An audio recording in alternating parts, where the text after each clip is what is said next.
Montreal is very near and dear to my heart. I came here in the early years when Wally Lambert and Dick Tucker first started the St. Lambert program, when I got to visit. And in fact, at that point, you won't know this, but Wally Lambert was interviewing for a switch. He was going to leave McGill. Who'd want to be at McGill? And go to Stanford, and I was a doctoral student at Stanford, and I was on the student committee judging him. And he was talking about his St. Lambert program, but you got to understand, that was the very early years. So he talked, and we doubted. I mean, it's like the Wright brothers. How could, you know, this thing go up in the air and fly? How could you start kids in kindergarten in French without them weeping bitterly and fleeing out the doors, you know? So it's really interesting. But that was my first experience with that. I won't do this talk in French. I guess there are some people who much prefer not to have it in French. I have given recently a talk en français à l'Université de Bordeaux. I gave one on reformulation in composition, but I cheated a little. I got a doctoral student, an American doctoral student in French at Berkeley to do my PowerPoint, and then she checked it with a native French speaker. And then I went to France, to Bordeaux, and I gave it, and it was such a joy because I had all my terminology. So I don't know if you guys who are between languages know what that's like. It was in the case of Leslie's thesis yesterday. Now she's a doctor. It's understanding what fenetrage means and what étrange langagière means, because these things aren't in the French online dictionary. You need a terminological dictionary. When I became a professor at the Hebrew University in Jerusalem, which I did for 17 years, I actually published a glossary of terms in Hebrew because they didn't exist. I mean, the Hebrew Academy knew, but they didn't publish them. Things like transformational grammar, gilgul titroni, or something like that, or gilguli. You know. Anyway, so today we're going to talk about. This is a romp through different research fields.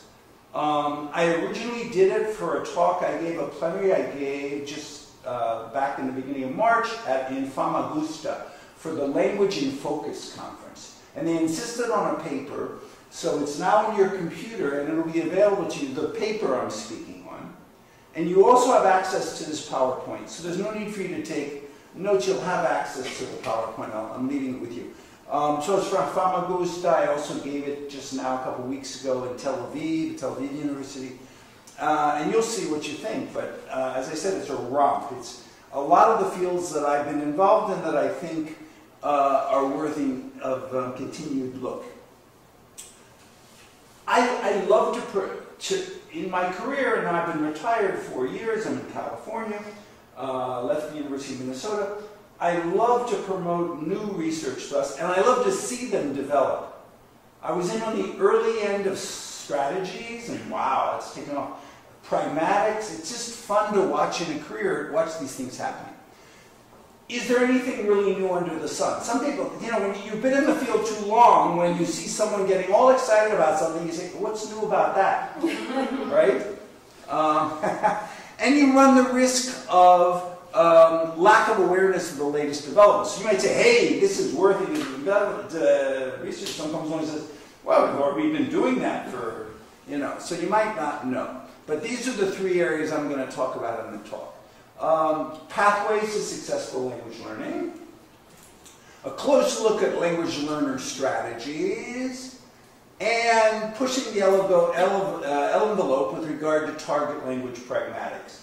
An area that I'm just so concerned about since I'm able to be grossly inappropriate in a number of languages. So, you know, the problem with speaking a lot of languages is you can make a fool of yourself in all of them. You know what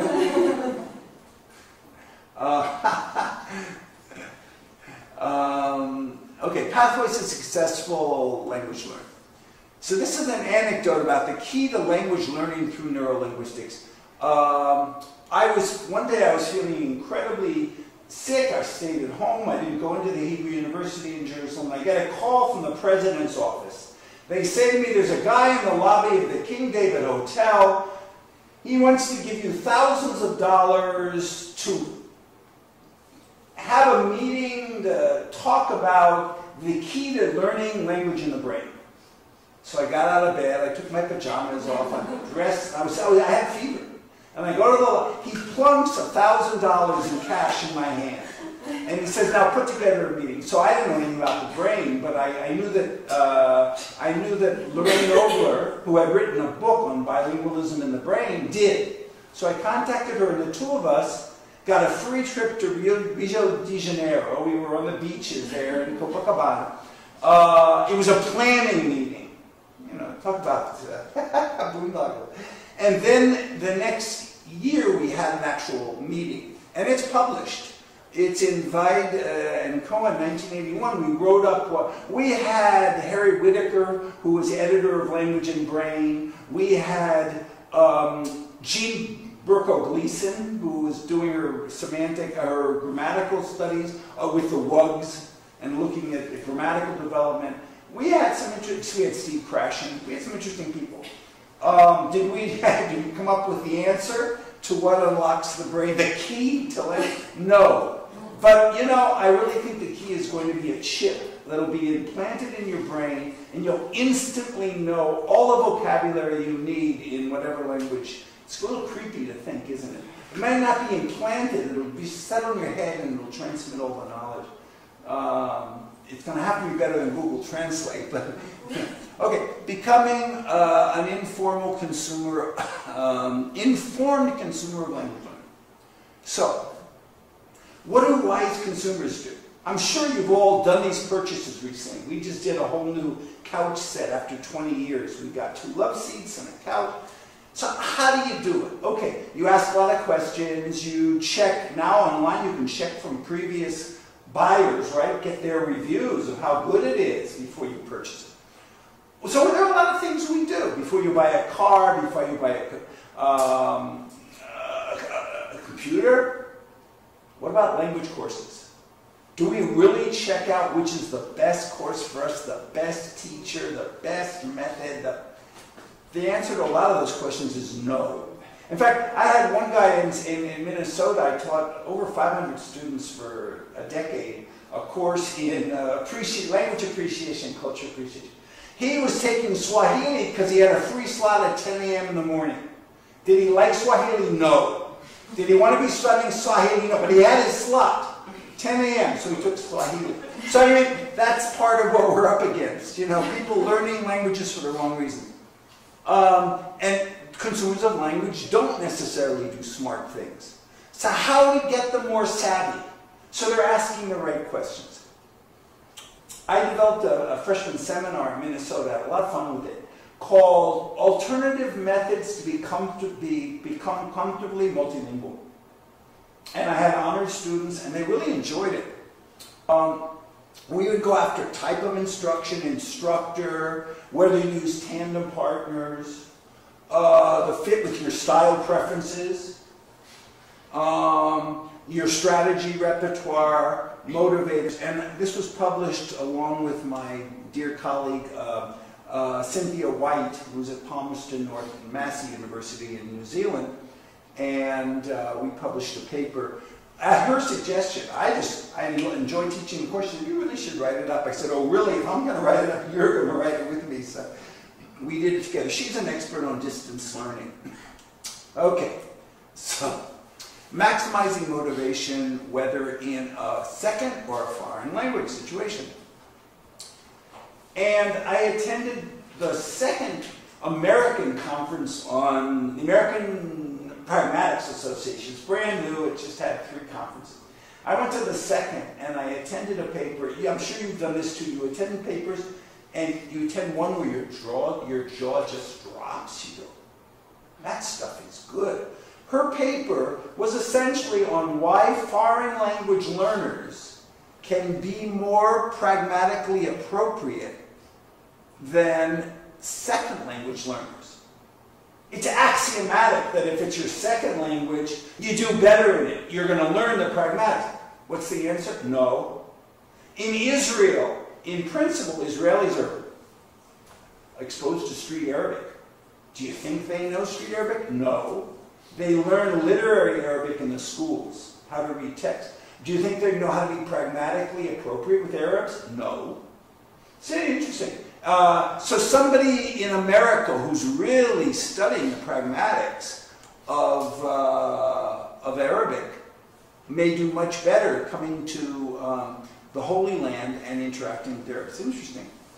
So anyway, we published a paper on that. This was a study focusing on the relationship between motivation and pragmatic awareness, Japanese EFL learners, and what did they find? That self-determined or more intrinsically motivated learners showed the keenest perception of pragmatic appropriateness once they had decided an error was present. So the issue is how, if you're an EFL or a foreign language learner of any language, are you going to be motivated to get really good in the language? Interesting. There is our motivated. Given the increasingly globalized world in which we live and the advantages available in the internet, new avenues for motivated foreign language learners are increasingly available. I heard a talk by Eva Hoffman. She's the one who wrote that book, Lost in Translation. She left Poland. She had Anumi. She came to Canada. She came here. And she felt her Polish was slipping away. She didn't know French. She wasn't really good in English. Those kinds of experiences are less likely to happen today. Because everybody's on the internet and you're texting. So you leave China, but you're with your buddies every minute of the day. You're texting in Chinese. You haven't lost anything. It's a different kind of world. And I would contend that it can be true also. So this distinction of FL, L2 is becoming obsolete. And certainly there are interesting opportunities for research. You know, I remember a study by Joshua Fishman about a German, he did a study in Israel of two German communities. One that was very integrated with Israeli society, and the other and down in Beersheba that was very isolated. The one in Beersheba that was very isolated, they spoke German, but they didn't learn any Hebrew. The one that was integrated was learning more Hebrew. It's not that doesn't sound so unreasonable, but it really depends on where you live. And the context you have, you know, and what you make of it. Okay, another topic, orchestrating. You see, I'm just moving from topic to topic. It's kind of a sampling of some of the things out there. Orchestrating the language of thought in learning the target language. And we don't do enough with language of thought. And it's considered axiomatic that target language learning is dependent on thinking exclusively in that language. This was what was behind immersion. Get the kids immersed in a language and they'll think in that language. Baloney. How did, you know, I'm cynical. So we followed, how many kids were there? About 36 kids. We followed them for 5 months in a Spanish immersion program in St. Paul. This was when I was at the University of Minnesota. Followed them around in science and math and asked them to think out loud for us. And what did we find? We found a lot of their thinking was in English. And in math, you'd say, well, math is just numbers, what's the problem? It's not. There are these math problems. You're given problems like, Maria is 5 feet tall, and Juanita is 5 feet 2, and Carlos is 5 feet 7. How much taller is Carlos than Maria? So guess what the kids do? They revert to English. I mean, I've given that in English, but let's assume that problem is posed in Spanish. The problem is if it gets cognitively difficult, kids will revert to English. But there's another reason they revert to English. It's cooler. It isn't cool to be too Spanishy. And you know, it's really interesting because one 4th grade kid who is a native speaker of Spanish closes her cell phone, turns her cell phone after talking to her mom in fluent Spanish, and reverts to the classroom where she speaks a pidgin Spanish because it's the norm. It's the elite variety. So it has grammar errors and so on. You know, Irene Spilka did a fascinating study of just that thing with the St. Lambert program here in town. Guess what? Wally Lambert and Dick Tucker sat on it. They didn't let her publish it. Because it was dirt. It was dirt under the carpet. It got published some years later.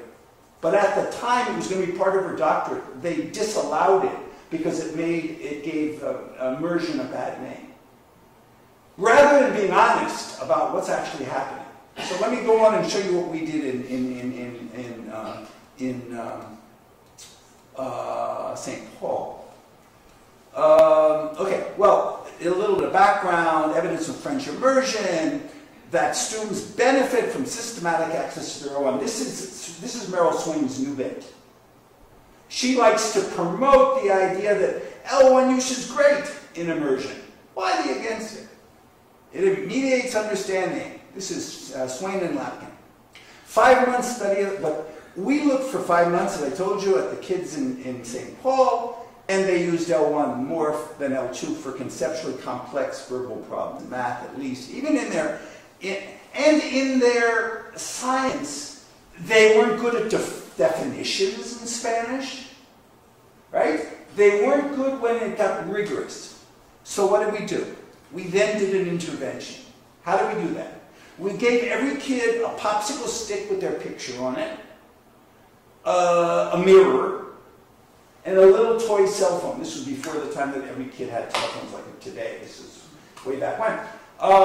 And we'd say, popsicle sticks, cell phones, mirrors, and they had to talk to themselves about the science concept, like a fulcrum, how a fulcrum works in Spanish.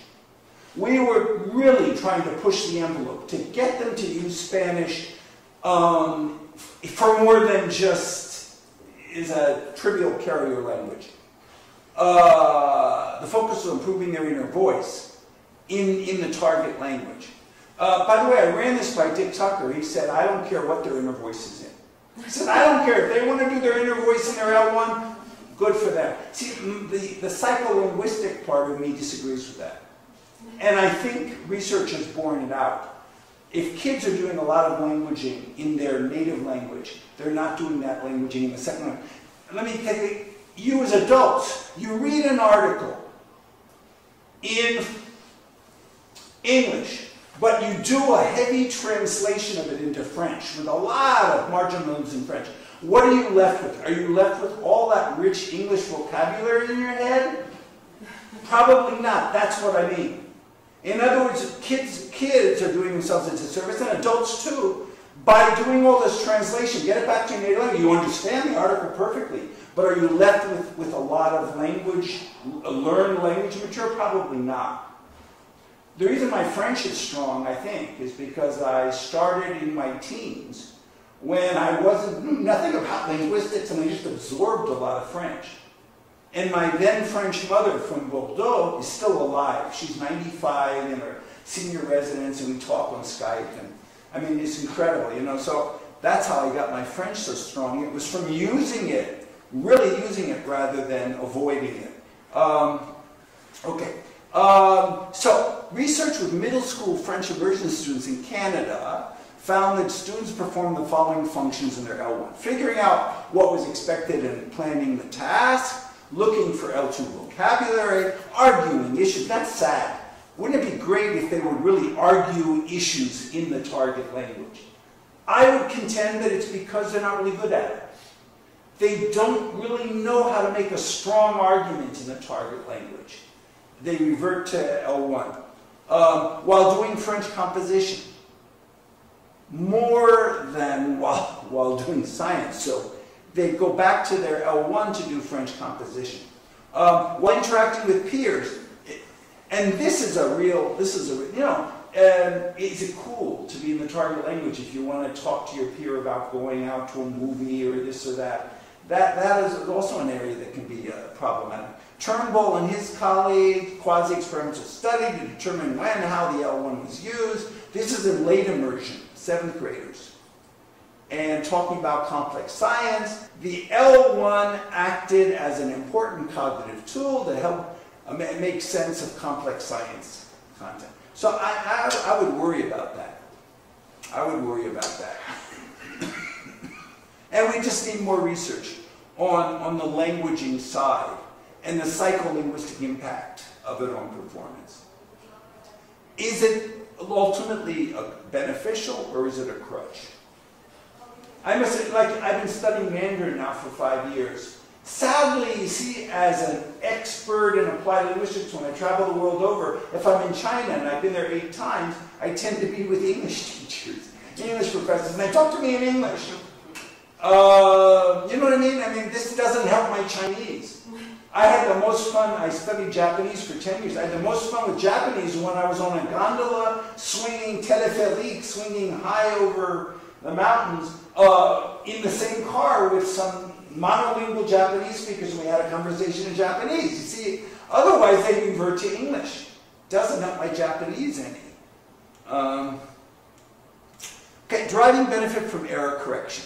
Over 40 years ago, Dick Allwright and we both published an article about the same time, 1975. Mine was in the Modern Language Journal. And it was on, does error correction make a difference? And all the different ways you can correct errors and what difference it makes. Bottom line, error correction isn't very good. It isn't very helpful. I tracked all my errors over an entire semester when I was studying Japanese. I wrote down all my written errors in Japanese. God, it took me forever. Did I learn anything from doing that? No. Was it of any value? No. It's interesting, because I should be able to learn from errors.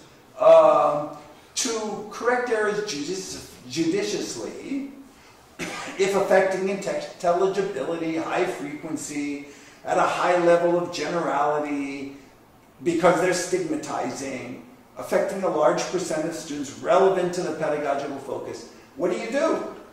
Okay. So part of the problem is how easy it is to correct the error, and best way to go about correcting it. Nowadays, they don't worry about all the kinds of things Dick Allwright and I were. If you look at Rod Ellis, who's now moved to Perth, he's moved to the west side of Australia, he looks at fluency-oriented versus accuracy-oriented errors. Okay? And this really comes down to how important accuracy is. Our son did the month-long French course at Concordia Language Villages in the north of Minnesota one summer. He came back speaking fluent French. He would have 2 or 3 errors in every sentence, but he was fluent. As opposed to, the French learner who's very cautious, very careful, doesn't say very much because God forbid there should be an error. Anyway, this is what Ellis is looking at recasts. Here, this is one of your folks in town, Roy Lister, McGill. He's big and very well known, gives presentations the world over on recasting. What has he found? You know what, if those of you don't know the jargon, a recast is when the teacher, you say, what did you do yesterday? Oh, I go home. You say, oh, you went home yesterday? What did you do? So the teacher kind of continues the conversation, recasting the error. How effective is it? Not at all, unless the student knows that the teacher is now focused on form. Otherwise, they'll say, I go home. I mean, what else can you do? I go home, or I go home. But errors persist. So how to correct them? Well, part of it is learning style preference. Sheen did a study where meta-linguistic feedback was effective when those who had a preference, for those who had a preference with language analysis. Notice, if you have this kind of preference that you love to analyze your language. Once I remember a talk Steve Krashen gave at a TESOL meeting in New York City. He said, how many of you like to analyze your language and do grammar and stuff? About 10% of the audience, and this was the 500 people, about 10% raised their hands. Because most language learners hate grammar, hate analysis. They're not going to do it. It's a waste of the teacher's time. I venture to say a lot of teachers are teaching contrary to the learning style preferences of their learners. This is, what did Rebecca Oxford call it? Style wars. That there are style wars going on. The teacher is a grammar fanatic, and the learners ain't. They absolutely are not. So they're sitting there ignoring, they're texting, they're not paying attention. More analytic learners who like a deductive, rule-based, explicit approach may benefit from a well-timed presentation of a grammar rule. To get out of the chaos. How many of you love grammar? Any of you love grammar? Not too many. The grammar lovers. I do. Yeah, okay, you have a grammar lover up here. But you notice that's interesting, and you are experts in language. So we suddenly had about a third, maybe a half of the room. So I told you, I've been working on Mandarin. So I couldn't understand why I would go, Tasha Yoisa. That's very interesting, Hen Yoisa. And I'd say Tasha Hen Yoisa. And because I do a blog of my life in Chinese every week. And my tandem partner would always add a du at the end. So what's that du doing there? So it seemed to be necessary. Until I finally asked, what's going on here? Oh, there's a rule in Mandarin that if you have should and then the adjective, you need to have a du. And when she told me that, for me at least, it's cleared up. Do I do it all the time? No. About 80% of the time, if I think about it, yeah. But at least I'm aware there is a rule. Because in Mandarin, you can a lot of times not use the should, the copula. You just say, ta hen lang. It's very cold. And you don't have to say should. You're a Chinese speaker? Yeah. I'm correct, aren't I? Yeah. So I have 3 tandem partners. The most fun to work with is an architect who knows nothing about teaching. His wife is doing a visiting scholarship at Berkeley, and he's just tagging along. So it's fun to work with him because since he's not a language expert, I don't have to worry. He's not monitoring for my grammar. That's the problem, isn't it? When you talk to a language teacher, you want to hold up a flag. It happened to me once. I missed the bus getting to my Arabic studies in Israel, and I wanted to tell the Arabic teacher, don't correct my Arabic now, I'm just trying to communicate. But it was to no avail. He was climbing all over my Arabic. It's called teacher pounds. It's what teachers love, the teacher pounds. You know what I mean? It's, okay.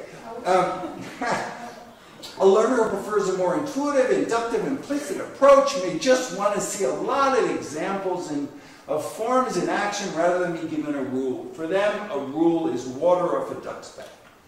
Okay, but let me going in the right direction. Okay, so now we're about using websites effectively in language learning.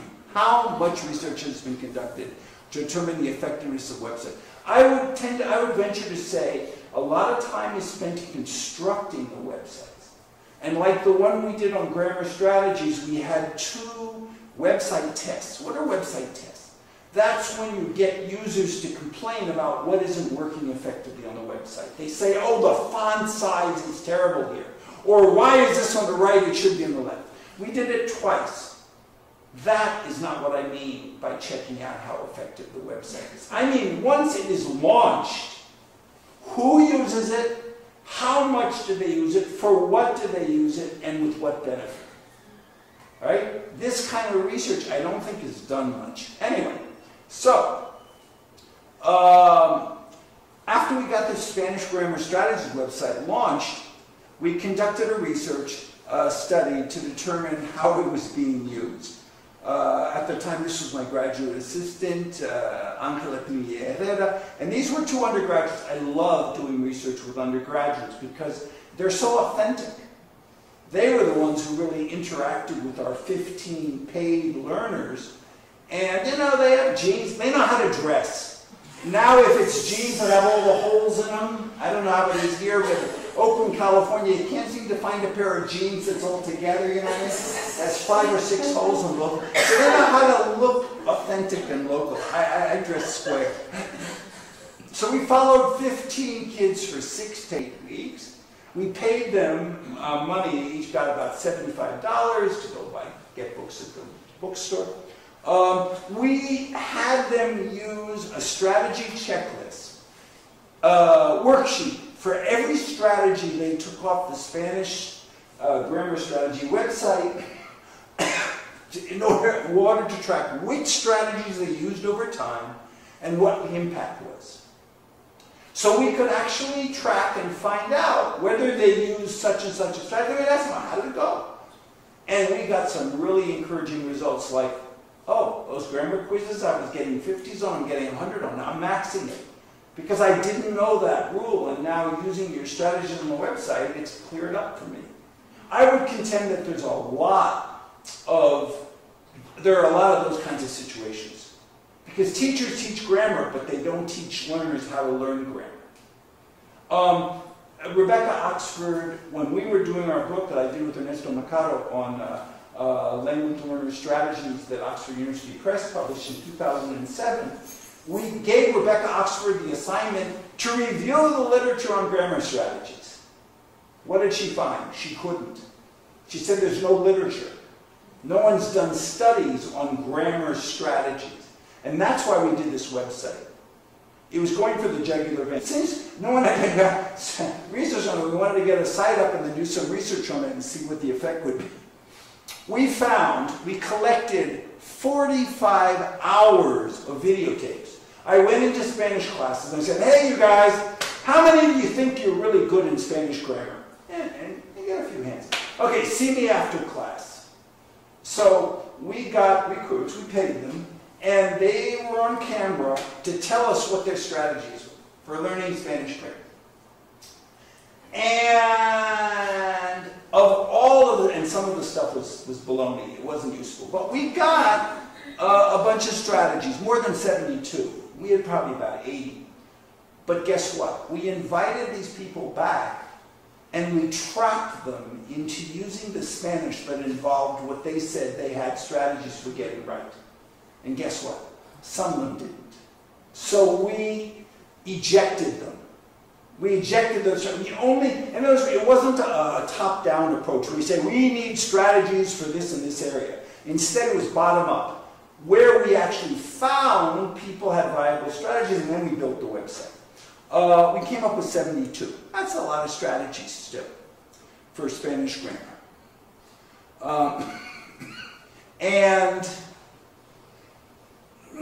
Materials selected by individual learners reflected what they needed to learn or improve on, their pre-existing language strategy repertoire, learning style preferences, and their personality.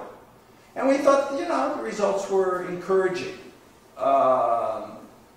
So you could either go into the website by grammar topic or by learning style preference. Either by grammar topic, and this, Pam, we talked about yesterday in your class, I gave examples. If the website is readily available at Carla, I'd encourage you guys to go take a look at it. There's a lot of good stuff on it. Did I do it because I really think it's important to do strategizing in Spanish? No. I'd like to see these kinds of websites in every language. Remember I pointed out it took 2 years to develop. It ain't easy, and particularly since we made it empirical, it makes it tougher. The minute you are empirically based, you're having to do the research to get the data. You can't just, and I say too much about strategy literature, and I love some people, but I'll name names, Anna Shimo, a lot of that stuff. First of all, I don't think they're strategies, they're skills. Use a dictionary. Great, use a dictionary. Is that a strategy? No. In fact, we need a lot of strategies for using a dictionary. Just summarize. Oh, really? Summarizing involves about 15 strategies. Oh, well, paraphrase. Paraphrasing involves strategy. You can go on and on and on. These are skills. And so a lot of the strategy literature isn't.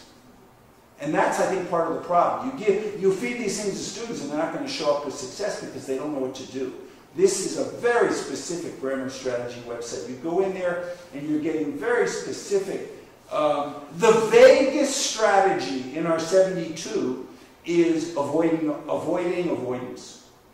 If you see yourself saying, il faut que ça soit, and you're not really comfortable with the subjunctive in French, you say, il faut savoir, you use an infinitive somehow. That's you're avoiding the construction you don't really know how to do. So this strategy is avoiding avoidance. When you see yourself avoiding something for the wrong reason, stop.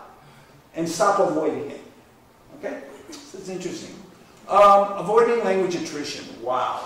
I would say we are forgetting languages more than we're learning them. Probably if you look back in your life, you've lost more language than you've acquired. And certainly, so the early attrition research we looked at immersion students, what they remembered and forgot during the 3 months of summer vacation. between first and second grade, second and third grade. And it was interesting. we found that kids, the last thing they learned, like just before summer break, the first graders got the distinction between ser and estar. Guess what? After summer recess, 3 months, it went away. You know, and so that's really interesting. Then I did a study of my 2 kids, Judy and Daniel. The longer they were out of Brazil, they spent 12 months in Brazil. When our daughter Judy was 13, our son Daniel was 9. And I gave them the frog stories, nonverbal stories where a frog jumps out of a bowl, etc., etc. And we were in Israel at the time, but I had them tell the story in Portuguese, in Hebrew, and in English. And their Hebrew and English were both stable. They had adult English, because the only English they got was our English. So, you know, our little 7-year-old would say, "Dad, stop being facetious." I mean, you know, they talk like adults in English. And the teachers, the Israeli teachers, didn't have as good English as they did. It was embarrassing, and the teachers would get very angry at them when they'd correct the teachers' English, because the teachers were non-native. But their Hebrew stayed good, but their Portuguese went away in some ways. Our daughters, differently from our son. Our son forgot everything. His grammar went away. Our daughter, she just forgot words. Like I do in French. You know, I have forgotten oreiller and serviette. But all I needed was to quickly hear them, and they came right back. Really interesting. That's the savings effect. That in your brain, a lot of the language stays there. The access routes are clogged. So savings effects means it's better to have studied the language well at one point than not to have studied it at all. Right? Okay, so here are reviews of the attrition literature. Attrition is greater in speaking and writing than in listening and reading. More attrition in vocabulary than in grammar. Bardovi, Harling, and Stringer, they did a nice review in 2010 on target language attrition. Less attrition after puberty. Yeah, you still get it, but there's less. And if you attain greater proficiency in the language. The folks that have really done the attrition literature are the Mormons. Because I don't know if you're aware of this, but Mormons have to get really good in their language because they have to go abroad and proselytize. So they go to China to get Chinese Mormons. They go to Brazil to get Chinese Brazilians. And so forth. So what they've been doing, Robert Russell is one case in point of academics at BYU, they call these individuals, even some 50 years later, and give them an over-the-phone quiz of their Japanese or their Chinese to see what's still there and what's slipped away. Interesting, isn't it? So they've been doing the most work. They've put the most time and effort into that sort of thing. And a lot of times there's attrition. You know, the languages are slipping away. The length of exposure to the language is significant. That's true. As well as any continued contact with the language. And often we don't have continued contact. If I were to say I have virtually no contact with French. It's amazing. Because I guess the French was so good when I was speaking it, but over the since college, and I graduated college in '65, I really don't have contact with French. But my daughter-in-law is from Venezuela, so I have contact with Spanish all the time. And Hebrew's our secret language. My wife and I use it in shops. Should we buy this thing or not? What are the best ways? And the problem with that is, what if the person understands Hebrew and you're in trouble? What are the best ways to have learners maintain their control rather than a trite? Okay, well, since I've learned a lot of languages, Mandarin is my 13th, I've tried it in a lot of them. Particularly helpful research may be pedagogically focused studies on what learners should try to avoid, how to avoid attrition. You know, and there are suggestions. Mnemonics. That's why in our Carla Spanish Grammar Strategies website, we have a lot of mnemonics, a lot of mnemonic devices to remember. For example, when to use a subjunctive in Spanish. Boy, Chinese is a real problem at the age of 73. So I tried to memorize all the adverbs for Chinese, all of them. So, jing chang for frequently. Ping chang for normally. or occasionally. Kong, bu, for never. I had them down for about a day, and they all went away. And I just I know a few adverbs in Chinese, but mostly don't ask me about Chinese adverbs. And I've been going at it for, why do I have problems? It's discouraging. I forget the words. Part of my problem is I don't have regular contact with these words. No one is bombarding me with adverbs. More importantly, Mandarin is challenging because the words tend to be short, and to my ear they all sound the same. Chi, ji, they all, what? They all sound the same. And you have tones in Chinese. You have to have 4 different tones. Okay, so let me see how I'm doing. Okay, a close look at language learner strategies. So Rubin's landmark article, she looked at language learner strategies. In fact, I was in on the ground floor of that. She came back from doing sociolinguistic research with Charles Ferguson in Southeast Asia. They were studying the data, and she was doing something outlandish because I would have lunch with her. What was Joan Rubin doing? She was going into language classes and not observing teachers. In 1971, that was heretical. What do you mean not observing teachers? That's where all the action is. Teachers is where it's at. No. She sat next to language learners in Spanish classes, French classes, and German classes. And at the breaks, and guess what she was doing? She was taking notes on their note-taking. And during the break, she'd rush up to the students. To the students! Why waste your time with them? Why waste your time with learners? And she would ask them, why did you write that in your notebook? What was going on in class that made you write that? And so she wrote a paper, What We Can Learn from Good Language Learners. She wrote it in 1972.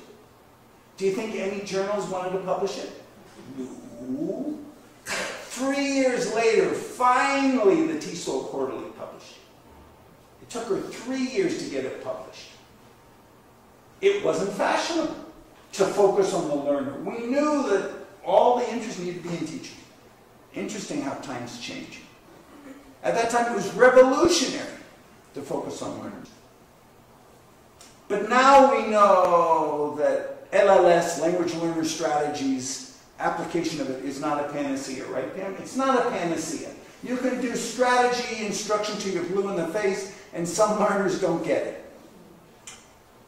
And I really think part of it is because we're calling a lot of things strategies. We really need to take a close look at how learners can best employ them to their advantage. And I'm gonna give you some examples now of what some of this can be. For example, we've been maligned in language learner strategy research for the way that strategies have been described and operationalized.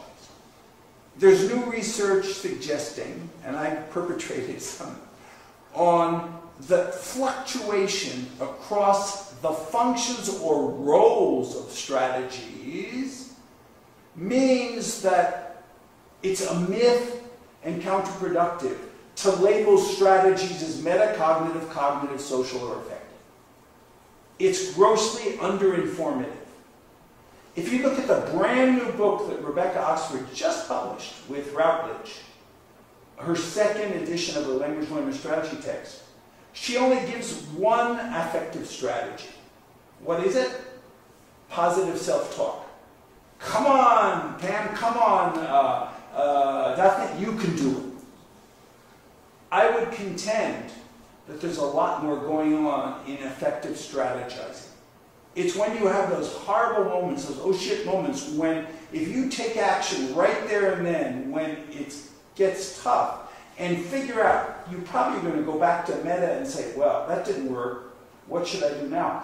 That's when the effective strategizing is useful. It's based on some sort of, say, frustration, or maybe elation. You're feeling great and you want to move on and try something else out. But I would contend a lot of people stop studying languages because they have these negative experiences. And no one is there to guide them, and they say, that's it, no more German, no more Russian. Have any of you had languages you ditched? You were really studying to get good in it, and you say, that is enough's enough. Have any of you had that in the room here? Where you say, I don't want to study. So what language? Which? German. Yeah, I've had it with German. That's it. That's what I mean. That's what I mean. I would contend that we could get a handle on how to make it, how to get you to stick to it. The way I do Mandarin is I write a blog of my life. So I'm motivated to find how to say that I think Trump prevaricates too much. I think his motive, he attacks people who have determined what is illegal about what he's doing so that he goes after them first. He wants the first strike. So I need the Chinese to talk about that. It's demanding, but it is motivating. What's exciting about this avenue of research is that it's opening a window onto greater precision in looking at how strategies actually function. You know, how they really work. So what did I do with Isabel Wang, who's a professor at the University of Nankai? This is what we did. We got 6 respondents to fine-tune their understanding of the meaning of 3 words, 3 academic words. We had them use the Cambridge Online English-Chinese Dictionary. We gave them a sample sentence, and they had access to Wang, so that was the social strategy. They could turn to her and say, well, could you help me with it? They had their own mental lexicon. We all have our own mental lexicons. And what we found, first of all, was the strategies don't function in isolation, but they're in sequences. They're in pairs. They're in clusters. You're not just doing one strategy. And again, the strategy literature likes to talk about strategies in isolation, but the reality is we're grouping them. We're combining them in a lot of very complex ways. And it isn't as if, oh, I'm in sequence, boom, boom, boom. No, it's far more complex than that. We're going back and forth. We're trying the same strategy a second time, a third time. So diagramming it is very difficult. Secondly, they're not monolithic. There's fluctuation across these different roles or functions. The reason I'm mentioning roles instead of functions is in Rebecca Oxford's new textbook. She talks about roles, but she acknowledges my use of functions, and she reminds us that she, in her 1990 book, talked about the fluidity of strategies. And in 2003, she disowned her SIL, Strategy Inventory for Language Learning. She disowned. She never uses it anymore. But it's like a star that has died, but the light keeps coming for 2,000 years. So out there in the world, do you think people think that the SIL is no longer operative? Of course not. She thinks you need, now she's no longer saying do a task-based SIL. Now what she's saying is narratives, get learner narratives, get their stories and learn about their strategizing through their stories. Read her textbook and think, and tell me if you think, she contends that her current textbook is great for language learners. I don't think so. I think it's good for teacher trainers. I don't think it's good for learners. Because there's very few actual strategies. Okay, strategy employed by subjects in the study. This is an example of a strategy. Using clues that exist in the dictionary sample sentences in order to help analyze differences across the 3 words in the given context. The words were words like substantiate, corroborate, verify. And they had to fine-tune their understanding of these 3 words. And this would be the example of a strategy.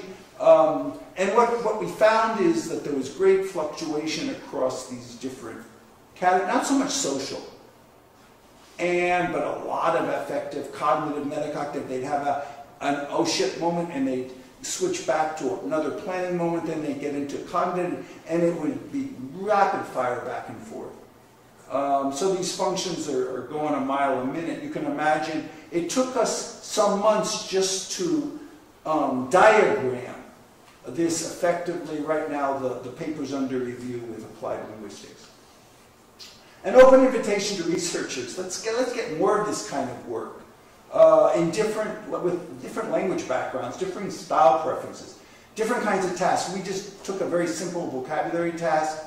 Obviously, we want to look at more complex tasks, but I think we need to do this close order analysis to better understand what's going on when strategies are in use. Okay, the refinement of strategies to fit specific skill areas. And this one has to do with pragmatics. Okay, I would say by now, yes, it appears that the categorization I provided for target language pragmatics has been valuable. People have looked at it. I split up between the learning and then the use of pragmatics. The sad part about learning is a lot of learning stays in our notebooks. It doesn't get into the brain. So that's where use is so crucial.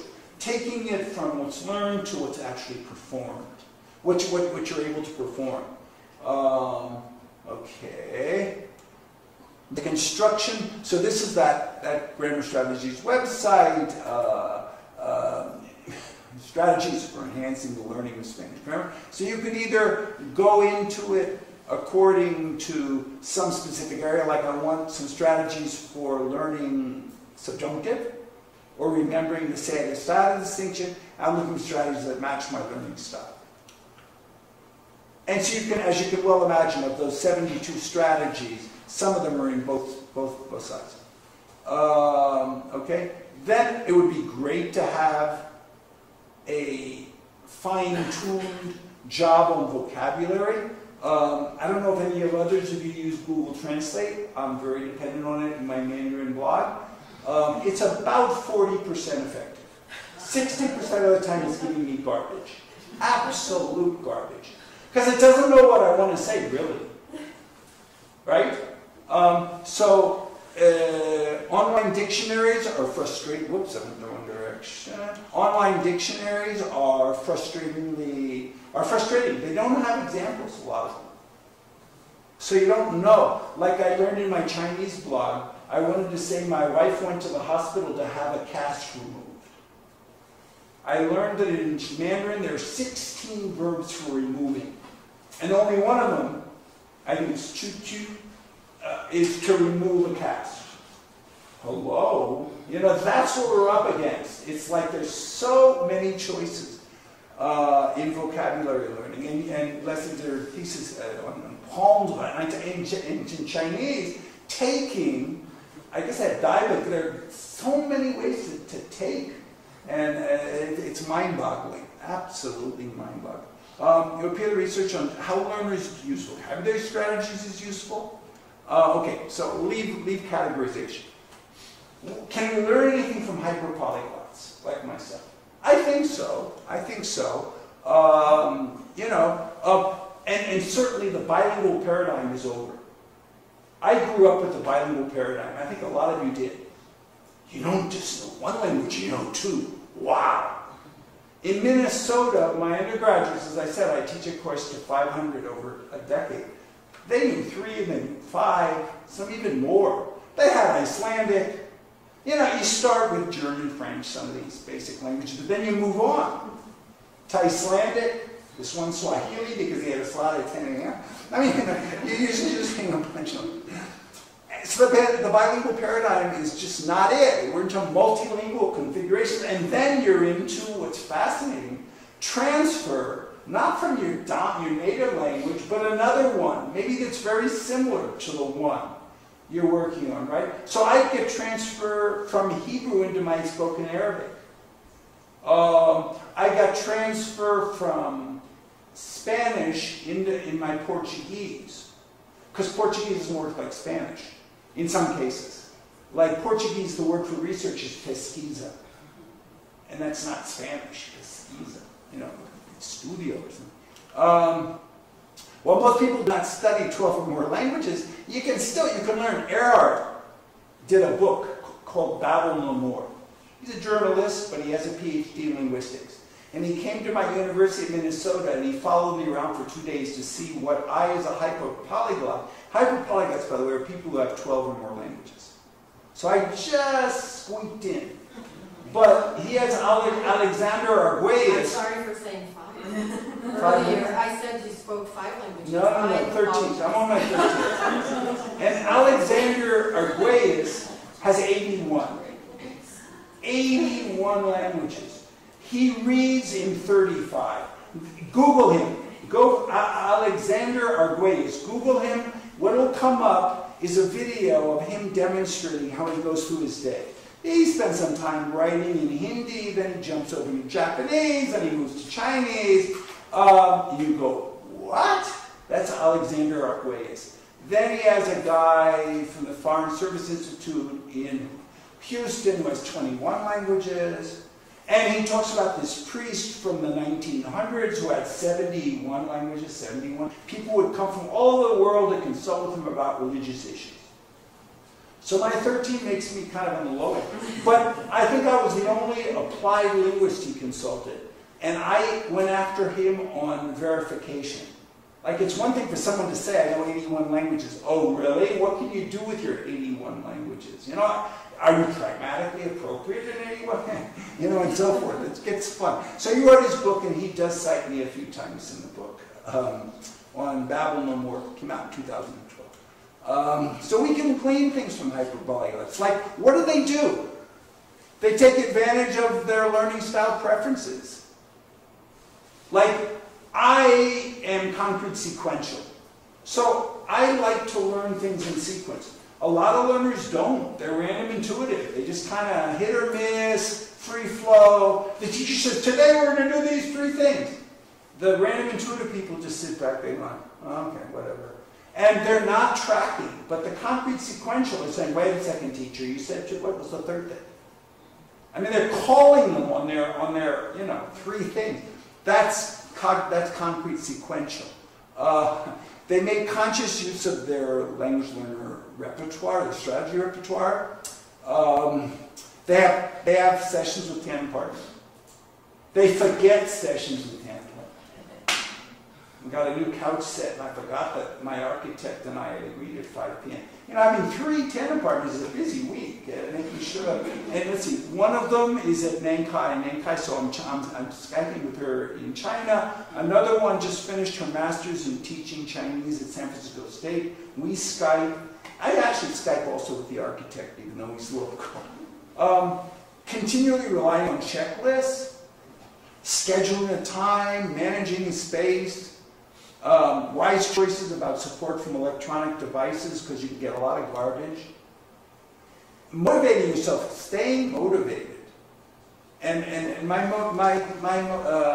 tandem partners definitely keep me motivated while learning Chinese. The role of strategies in test taking, there is a role. And I'm going to try to speed up because I'm kind of watching the clock too. We want to move through. So, role of strategies, we can strategize in summary tests, in reading comprehension tests, grammar tests, listening comprehension, writing, speaking. Fortunately, ETS isn't just number crunching. If you look at some of the ETS's recent work, they're giving money to people like myself to do verbal report type studies of some of their subtests. So when they were doing the new IBT TOEFL, have any of you taken or familiar with the IBT TOEFL, this test of English as a second language for, is it done here in Canada? Do students take the IBT TOEFL? The TOEFL? Yeah, okay. Well, on the reading test, they gave me a couple $100,000 to do research on the test. So we got native speakers of Chinese, Japanese, Korean, Turkish. And we tracked how they chose A, B, C, or D. We had them tell us. Why did you choose B? Why C? So they get their rationale. And we learned some interesting things. These are good learners, by the way. And some of their ETS thought they were being very clever. In each section, their last item was one where you had 4 sentences and you had to drag the 3 that you thought best summarized the text into a box. What did we learn? Those 3 sentences didn't summarize the text. They were relevant to the text. It was a misnomer to say they summarized the text. Misunderstanding what summarizing means. Also, think about it. When you drag sentences in, you're not having to worry about even their order. You just to bring them in. What if they're in the wrong order? ETS didn't care. So that was the kind of thing we found from the test. It was interesting. We did find some interesting things. Also, by the way, by the time they got to what ETS thought would be a very tough task, dragging these 3 statements, they'd had so many of those darn, inconvenient items like what's the in line 17 refer to? What does substantiate mean in line 74? By the time they got to this end of the section, it was a piece of cake. They just dragged him in right away because they'd gone through the passage so much. And you know how uninteresting these passages are, don't you? Like soil erosion, things you've grown.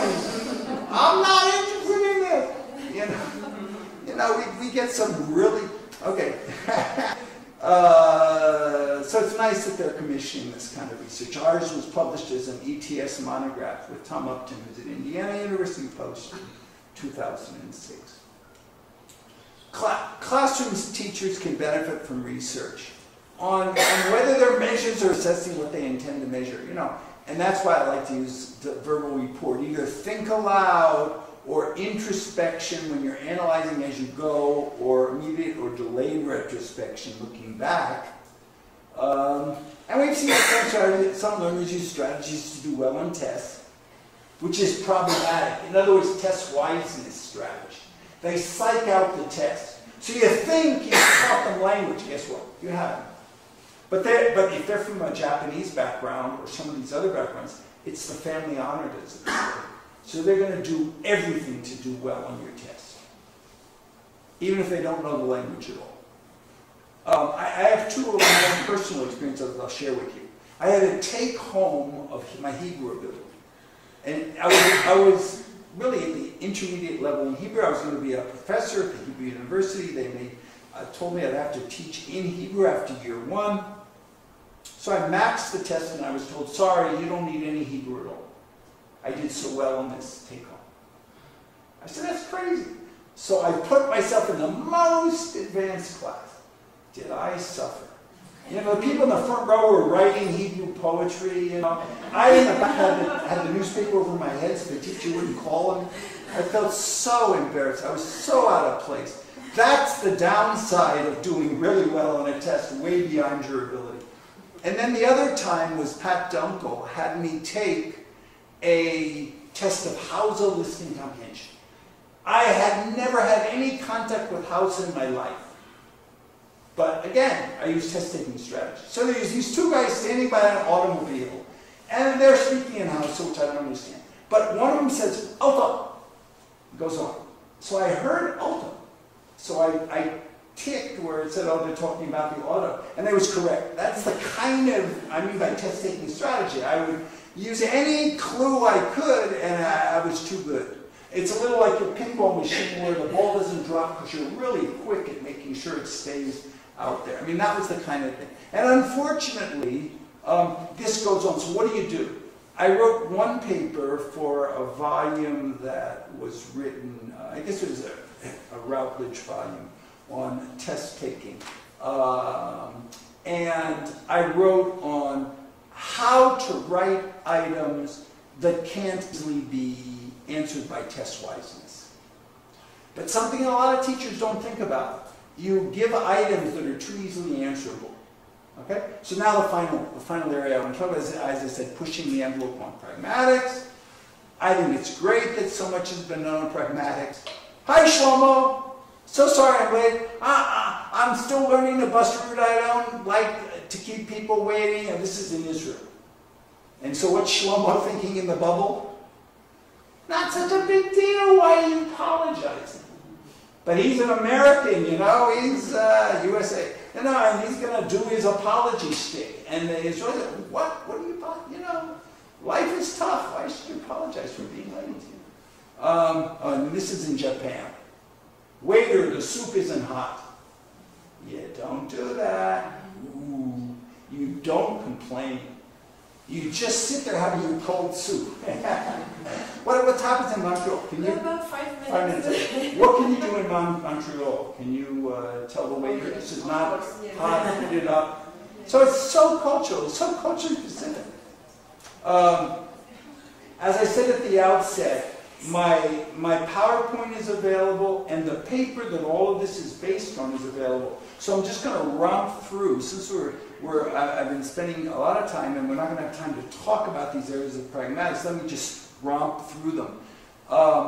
We need research on less research speech acts. Criticism is a great one. My colleague from Vietnam has done research, Nguyen has done research on criticism, but what I objected to in her early research was she just looked at literary criticism when you're in a composition class. And I think teachers give you license to turn to a peer and say, your punctuation's off. But what about criticizing people for hygiene? Or for their dress, or their hairstyle, or their behavior? But that goes on in life. So I think it's more interesting to have those kinds of studies. They're very hard to find. And what about cursing? A lot of teachers don't want to teach cursing, but you better believe students need it. Particularly, they go and study abroad to Jordan, and they get these cat calls, and they don't know whether their life is in danger. I mean, there are piropos in Spanish-speaking world that are just cutesy, like, que curvas y no tengo freno. You know, boy, you have these great curves, and I don't have any brakes. And, you know, it's just cute, and everybody laughs. But it's not true in the Arab world. They could be talking, you know, trash that is also endangered. And students aren't taught this stuff, so they need to be. In politeness, it isn't just politeness. That's why I like the work by Mugford. Mugford has done, most recently at the AMPA, the American Pragmatic Association meeting in Indiana, he's been looking at impoliteness. That pragmatics means knowing how to be impolite, not just how to be polite. We need more research on that. The effects of explicit instruction in pragmatics, great, let's teach it. And again, I'm just going to romp through this stuff, that there is a research on being explicit and the advantage. We didn't think so at first. When pragmatics first came out, the all talk was, let's just let people acquire. I've had arguments with Steve Krashen about that. I remember once I was arguing with him about funerals. You know, fortunately, a lot of us don't go to funerals much. So how good are we acquiring how to give condolences in Swahili or in Chinese? Not very good. And he admitted there's some areas you're not just going to acquire. Some you will. And some of us are poor acquirers, by the way. Particularly if we're languaging in our L1. This is a topic that I'm writing a book on for Multilingual Matters. Hopefully it'll be out in about a year or so. I've done an international survey with native and non-native teachers about how they handle pragmatics. Because I think it's a topic that's been shoved under the rug. Those of you who are teaching a language you're not a native of, you understand what I mean. What I found in the survey was that teachers who are not native don't feel necessarily as comfortable as natives in some areas, though native-speaking teachers may mislead with their intuition. Their intuition doesn't necessarily prove right, but it can help them with things like sarcasm. Like, you know, in Friends, when one of the people says to the other, yeah, really. Now, I don't mean, yeah, really. Yeah, really is a dead giveaway. For a native speaker of English, when you hear, yeah, really, you know that the person's being sarcastic. What if they say, yeah, really? Sounds pretty good. You know, like, I just completed 17 hours in one day. I studied something for 17 hours. The other person says, yeah, really. Meaning, bullshit. You know, a native will pick up on that, but a non-native may just think that the person's saying, okay, sounds great, you know.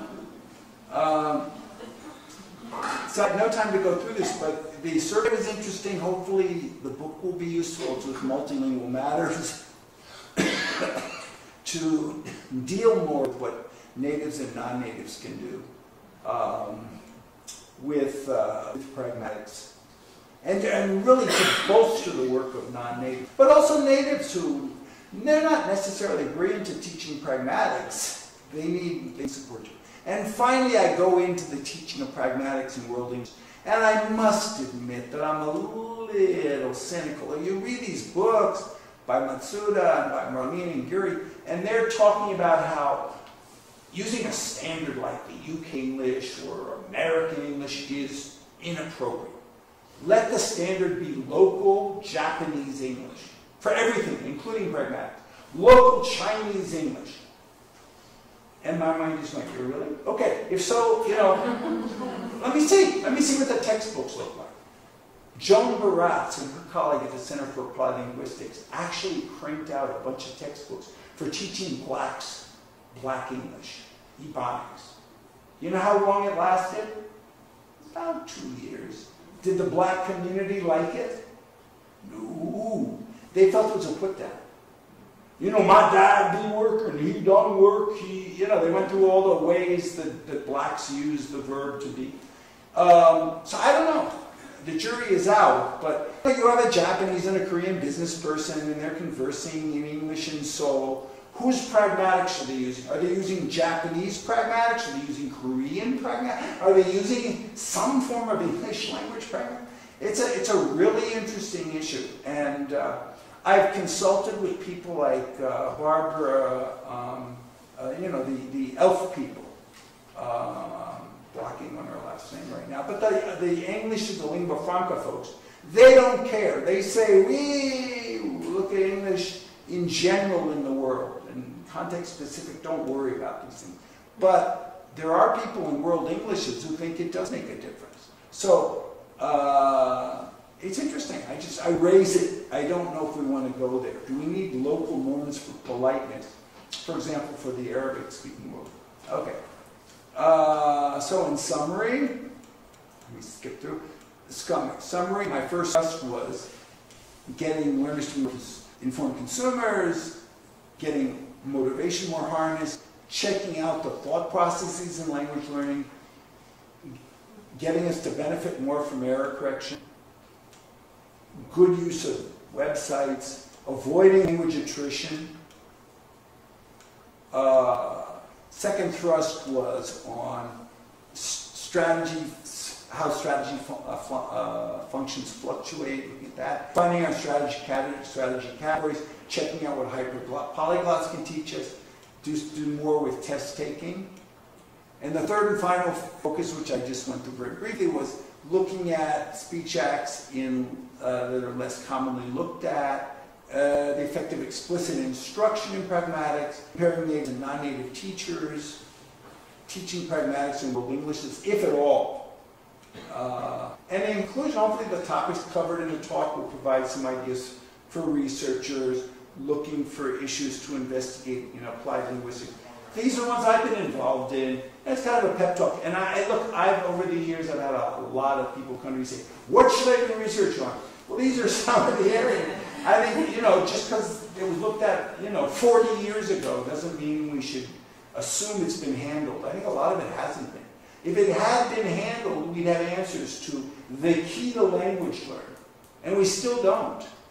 Okay, that's it. Thank you very much.